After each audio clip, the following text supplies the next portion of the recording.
moment that shook us, a day that we cried.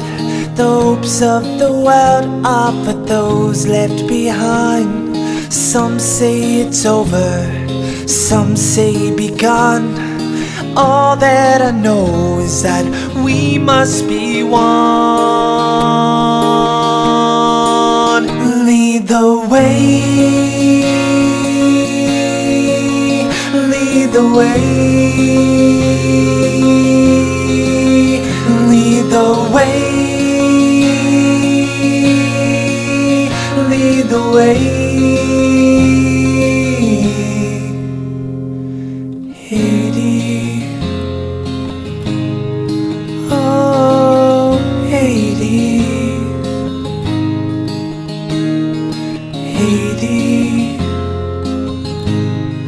oh Haiti. The day that we woke up with tears in our eyes, the tears always found.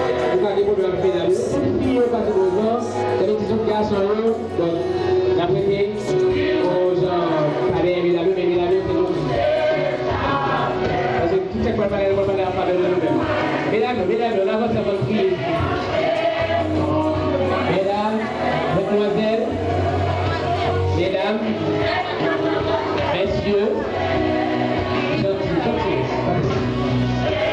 Merci qui va nous force à courage de la reconnaissance. Et quand nous rassemblons, nous allons passer des temps ensemble. La mort pour accompagner nous, vous pouvez laisser cet esprit avec nous. Pour l'accompagner nous, pour que avocat ça, juriste ça, qui pourrait parler de société, qui pourrait parler du droit de la femme dans la société. Pour que minoriser toute fille, nous ne pas avoir valeur, nous ne pas comprendre. Et aujourd'hui, et nous ne pas avoir plus connaissance, nous ne pas parler de droit, nous ne pas commencer, nous ne pas finir. Et la mano, par pouvoir Jésus-Christ dit tout, il est venu nous recevoir pour pécher nous, pour la vie pour nous. Mais nous allons commencer à activer ça dans notre nom, papa. Toute force qui va penser nous fait que nous aller, et toute force qui va penser nous fait que nous retirer quand on est là. Et fait une question que, et la vie va le poser, c'est cet esprit qui anime dans nous-mêmes, il va piter dans nous. Et nous prions comme ça, mon Dieu, papa. Et nous ne pas prier dans nous. Et nous prions sur le nom de Jésus-Christ, petit tout, car Jésus a commandé tout bien pour tout le temps. Bonjour tout le monde, s'il vous plaît, Chita. Merci.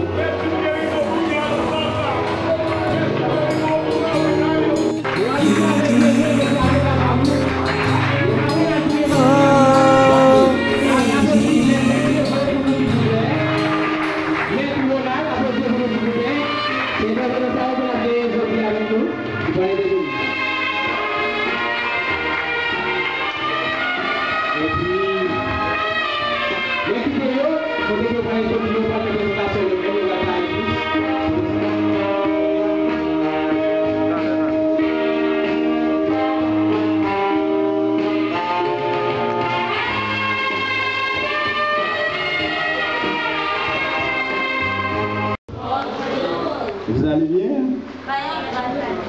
Bonne fête à vous toutes, les femmes ici présentes. Je vous souhaite bonne fête. Bien qu'il soit déjà passé, on dit souvent il n'est jamais trop tard pour bien faire. Je vous souhaite bonne fête, bonne journée de réflexion à vous tous qui sont ici présents.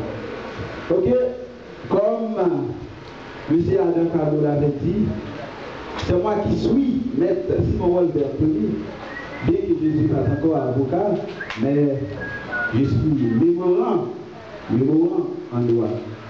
Vous l'avez dit, je ne suis pas encore avocat, mais je suis un juriste ou encore un praticien en droit ou encore un fondé de pouvoir. Si vous avez quelquefois un litige concernant des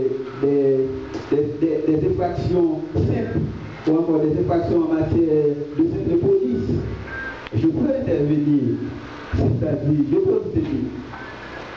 Mais je n'ai pas encore la compétence en matière, en première instance ou encore au dernier plafond de justice, au niveau du cours de cassation. Mais En ce qui a trait au tribunal de paix ou encore au tribunal de simple police, je crois pouvoir vous aider si vous avez quelque chose, ou encore si vous avez un litige, si vous avez, disons, commis une infraction dont vous n'avez pas fait exprès, soit par négligence ou inattention, mais je peux vous aider.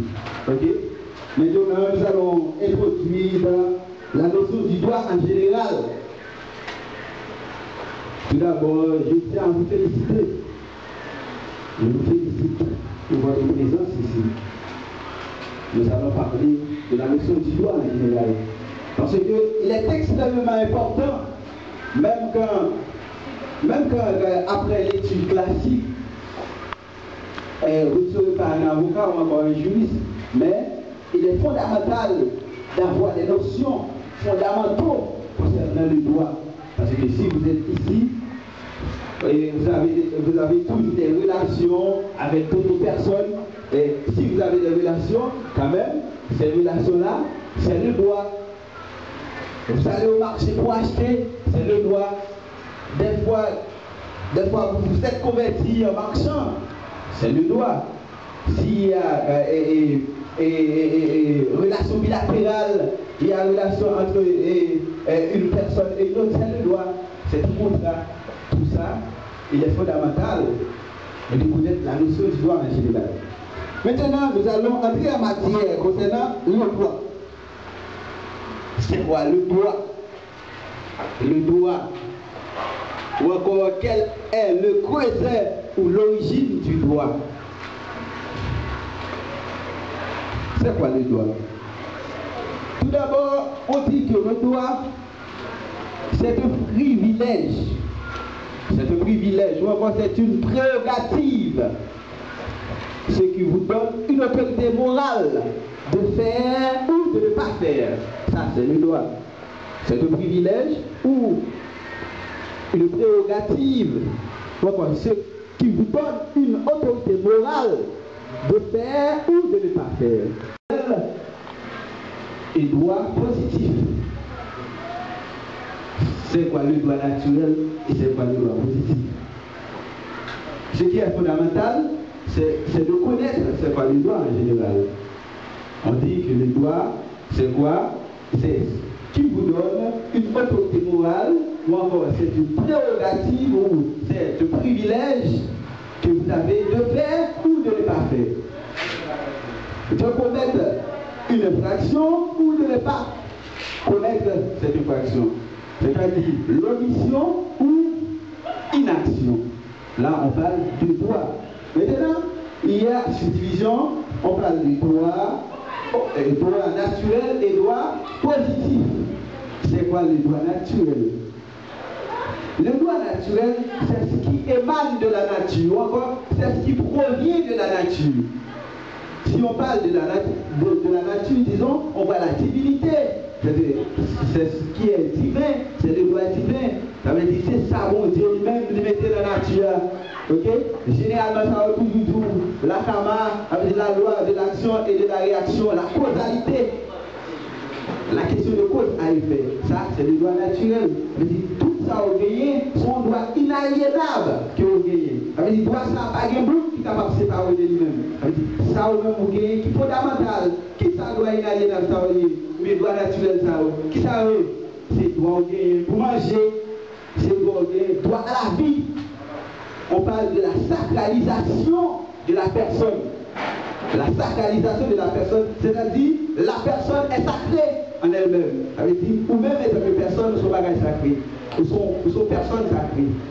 Ça a eu le droit naturel. Ça veut dire c'est ça qui est inaliénable, ou rien étant que personne. Par exemple, qui a été le droit à la vie. Est-ce que nous tous nous avons droit pour vivre? C'est ça qui est droit naturel là. Oui, il doit aller pouvoir vivre pour manger, oui, il doit aller pouvoir vivre pour loger en côté. C'est ça le droit naturel. Après ça, on va vous parler de droit positif. Droit positif là, ça lié. Le droit positif, c'est ce qui est émané par les hommes. C'est un droit qui est émané par les hommes. C'est l'homme même qui écrit droit ça. C'est l'homme même qui met précis ça. Qui ça veut? Droit pénal, droit civil, droit constitutionnel, ça le droit positif. C'est ça, l'homme même qui est émané pour une bonne marche de la société, pour la bonne gestion d'une société. Ça veut dire droit positif. Maintenant, la différence qu'il y a entre droit naturel et droit positif là, c'est que droit naturel là lui-même, c'est qu'il y a son droit divin. C'est un droit divin. C'est le droit qui est émané qui provient de Dieu. Ça doit originer de mon Dieu. C'est le droit naturel là. Et droit positif là qui s'allie, c'est le droit même qui prend origine de l'homme. C'est-à-dire, ce sont les hommes qui émanent la gestion d'une société, droit pour la bonne gestion d'une cité, ou encore droit pour la bonne gestion d'une institution. Ça a eu le droit positif. Le droit qui est émané par les hommes. Maintenant, il y a d'autres subdivisions du droit. Il y a droit objectif et droit positif.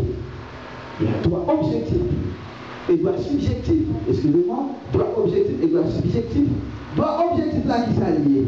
C'est le droit naturel là, mais qui ont une différence. C'est droit que une société mettait, une société à la minute que ou pas respecter droit ça, eh bien, il y a des forces étatiques qui la pour montrer tout. C'est ça le droit objectif là. Force étatique, droit objectif. C'est-à-dire, droit ça émané dans une société pour la bonne marche d'une société. Cependant, si vous allez à l'encontre de ces lois ou encore de ce droit, l'État est là pour vous contraindre. Ça, on appelle ça le droit objectif. Ça veut dire, nous, dans une société, puis qu'on volait, puis qu'on bat le monde, et bien dans une société, à la minute qu'on fait, une force étatique qui est là pour montrer tout. Mais c'est ça le droit objectif. Maintenant, c'est quoi le droit subjectif? Le droit subjectif, c'est le droit que vous avez. C'est aussi l'autorité morale de faire ou de ne pas faire. Ça veut dire qu'on doit faire tel bagage.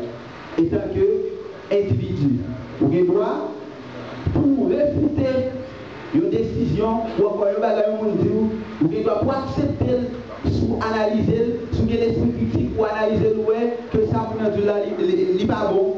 Ça c'est droit qu'on gagne tant que personne. Eh bien, droit ça lui-même, lui inviolable. Le monde n'a pas violer droit ça. Homme savait que s'il vous plaît avec grand H. Nous pouvons taper. Droit de l'homme, est-ce que c'est pour la première fois nous tendons un concept comme ça? Hein?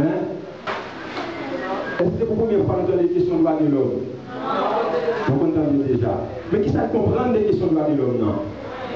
Nous avons rien de nous. Très bien. Question de droit de l'homme, c'est une question mondiale. Ça veut dire que c'est un bagage qui appartient à tout le monde sur la terre. C'est une question mondiale, c'est une question internationale, c'est une question nationale. Ça veut dire que côté nous, il y a une question de droit de l'homme, c'est un bagage qui appartient à nous. Le droit de l'homme qui s'allie, c'est ça le droit des individus. C'est le droit tout le monde gagner pour vivre comme monde dans la société. Tout ça doit gagner pour vivre. Mais la société a gagné parfois, pas établi dans l'ordre de principe. Droit de l'homme, dans le premier temps, par exemple, l'autre en Europe, la Russie, la France, les droits de l'homme. Mais il y a tellement des organisations féministes qui ont voulu protester contre ce système. Quand est-ce qu'on dit droit de l'homme, ça veut dire que les filles ne s'incluent pas. L'homme ici, avec grand H, et l'apostrophe grand H, est pris du point de vue génétique. Quand est-ce qu'on dit droit de l'homme, il y a l'existentialisme des filles et garçons à l'intérieur de ce droit. Mais tellement les organisations féministes n'acceptent pas ce concept, droit de l'homme, eh bien, je viens avec une autre question qui dit droits humains. Ouais, droit de l'homme, droits humains. ces mêmes flèches-là, droits humains, je parlais de lui en Haïti, aux États-Unis. Leurs droits humains, avec grand H toujours humain, c'est toujours même question de droits de l'homme, non? Même question qui se débat de part et d'autre, et puis on dit droits humains. Et bien, à l'intérieur des droits humains, les filles se sentent heureuses quand on dit droits humains, parce qu'on voit son existence à l'intérieur des droits humains. Je vous dis, droits humains, on dit ça aux États-Unis et en Haïti, et droits de l'homme, on parle ça en Europe, la Russie et la France. Est-ce que vous entendez? Est-ce que vous comprenez? Il y a un autre concept, c'est le droit de la personne humaine. L'homme du Canada, Canadien dit non, le pas petit droit de l'homme, le droit humain, le petit droit de la personne humaine. Ça, c'est Canada qui dit ça. Est-ce que vous comprenez ça veut dire? Je parle de trois concepts qui veulent dire la même chose. Il y a le droit de l'homme. Qui peut dire le droit de l'homme, non? Hein? Droit de l'homme, je parle de ça en Europe, là aussi, la France. Il y a droits humains, c'est aux États-Unis. Très bien. Il y a droit de la personne humaine, c'est au Canada. Est-ce qu'il y a une grande différence entre ces trois concepts? Très bien. Ici, il n'y a pas de grande différence entre ces trois concepts. C'est un ensemble. C'est la même raison qui insiste. Qui côté droit humain ou droit de l'homme, droit de la personne humaine prend naissance. Droit ça prend naissance depuis avant ou bien avant la Deuxième Guerre mondiale. Le premier côté de la guerre, après la guerre a commencé, on a équipement qui ont ensemble de gens qui parlaient de tout le pouvoir. Ils ont gagné, ils ont replié, ils ont allé à ce côté, le pays qui a la paix. Ils ont dit, qui monde ça fait disparaître, qui n'a pas de monde de référence, il faut qu'on structure, il faut qu'on mise en place. Il faut qu'on décision pour prendre les qui nous ont fait des parents, ou bien parents, gens qui fait des maris, pour mettre une structure, pour mettre une structure en place, pour dire techniquement nous avons fait des parents, ou bien fait des maris, pour mettre une mesure de conservatoire, pour mettre un côté, pour nous avons vivre comme monde. Droits humains qui s'allient, c'est toutes sortes de joindre pour vivre comme monde. Je dis à l'école, pas d'adouer, il y a une difficulté. Pour aller, ou tu as besoin de l'école en quantité pour aller, ou tu as besoin de manger pour manger, ou tu as besoin de l'école, ou tu as besoin de l'hôpital. Droits humains, de résumer sont droits inaliénables. Sans eux, nous ne pouvons pas vivre, sans lesquels nous ne saurions vivre comme un être humain. Ça, les droits humains, c'est toutes sortes de moyens, comme on a dit, matériel, comme ressources, comme plan stratégique que l'État doit mettre en place pour vivre. Je dis, est-ce qu'il y a parlé en Haïti des droits humains? Et nous disons dans les pays des droits humains, il faut qu'il y ait un plan stratégique qui définit qui allait de l'école pour aller. Pas qu'on est ou qui doit aller à mon collège, même t'as de fait pour petit au lycée pour aller, parce que c'est un petit, c'est un haïtien, nous sommes territoire, tout le monde peut joindre, c'est ça que les droits humains. Comme on dit à l'heure, à manger. Pour comprendre exactement ça que les droits humains, l'importance de ce droit. C'est un droit qui prend naissance à cette écriture de la Bible, aux 10 commandements. Lorsqu'il y a les 10 commandements, vous n'avez pas le droit de tuer. Donc son droit qui est inhérent à la vie, pas de tuer. Ça nous fait référence directement aux cette écriture, à la Bible. Ne pas tuer, c'est droits humains. Droit de l'homme, pas tuer. Donc, pour comprendre exactement l'existence de ce droit, c'est ce qu'on appelle droit de l'homme ou droits humains, eh bien, on va référer techniquement avec les déclarations faites par les écrivains. Ça, c'est d'autres philosophiques, par exemple Rousseau, Voltaire, Montesquieu. Donc, ils ont beaucoup parlé de Montesquieu, contrat social, plusieurs choses. Si on prend des exemples aussi, pour comprendre droits humains, on doit se référer à notre philosophie, à notre historique, l'histoire, les luttes menées par les anciens. Par exemple, il y a une chose qui s'est passée aux États-Unis, une dame, pour question raciste, qui veut venir de la pour soit les États-Unis, pour qu'elle joue même droit avec l'Américain presque, c'est une dame, et puis qui ont voulu monter, demander pour descendre, pour laisser place là. par blanc. Dame n'a protesté parce que ça, les racistes, c'était la chose dominante aux États-Unis. Ils ont dit, il faut descendre, nous on lui sous Chita, et puis ils ont dit, descendre par tel monde. Est-ce qu'on a descendu? Voilà, descendre. Et bien là, protestation faite.